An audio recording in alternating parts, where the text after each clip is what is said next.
Welcome to Bread and Beer. While the Mesopotamians invented beer, including using a straw to avoid the sediments and herbs, ancient Egyptians perfected the brewing method. Egyptian beer's quality was determined by alcohol strength, color, and flavor. During the Pharaonic era, beer was the most commonly used and important alcoholic beverage. The state and temples used it, along with bread, as payment to workers, and it was included on the lists of food offerings to the gods and the deceased.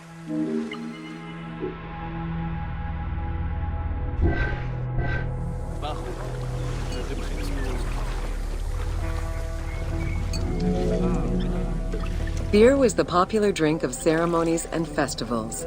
The Festival of Drunkenness was even dedicated to it. Considered to be quite nutritional, beer was also significant in the day-to-day lives of ancient Egyptians. Egyptian adults and children consumed beer with all of their meals, and medical texts include hundreds of remedies that contain beer.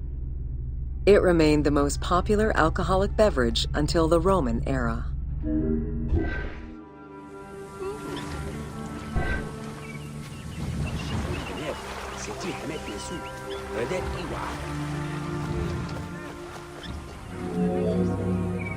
Recipes for beer varied over time and depended on the quality of the materials. Bakers and brewers typically worked alongside one another at the same workshop or house. Many families often produced the quantity appropriate to their own consumption, with better quality beers produced for festivals and other special occasions. The most basic recipe used malted cereal as the main ingredient. Fruits such as dates were added along with honey and spices.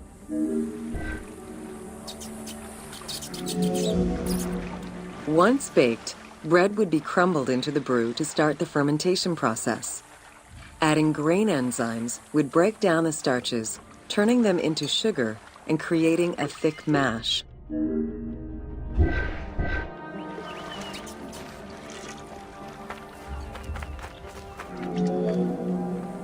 Once ready, the bread and grain mixture was compressed and then strained through a sieve with water into the mix of malt beer.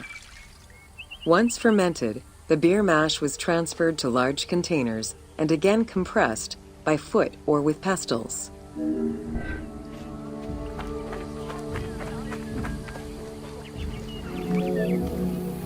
Once smooth, the beer was stored in pottery jars and sealed with a clay stopper. It probably couldn't be kept for long and likely had a thick, pasty appearance and texture. Very little was wasted. Leftover grains were reused to make sourdough bread or combined with the next batch of beer.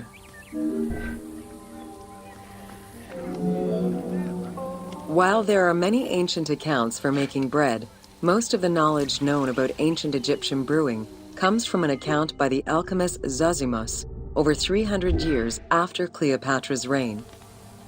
More recently, Dr. Delwyn Samuel, an archaeobotanist, has proposed alternate antique techniques to brew beer. However, experts are unable to replicate an authentic beer since not all of the techniques and ingredients used by ancient Egyptians are known yet.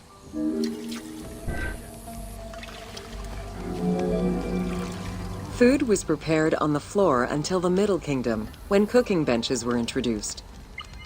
The introduction of durum wheat improved bread quality, meaning that the upper and middle classes ate better. The poor, however, still made do with a diet consisting of a gruel made of vegetables, softened bread, or barley.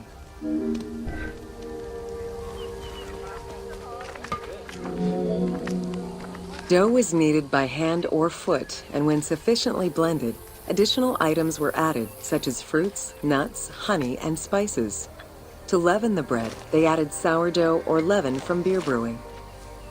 Ovens were circular or beehive-shaped and made with clay or brick.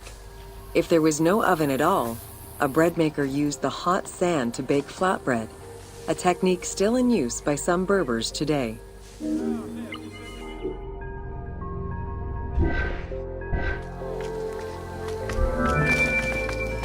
Ancient Egyptians always had to fight off the omnipresent sand particles that were blown towards them. Despite their best efforts, sand regularly made its way into their food.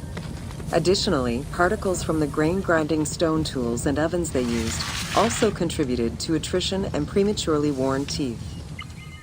The team tried to portray this through toothache animations and commoners sweeping sand off.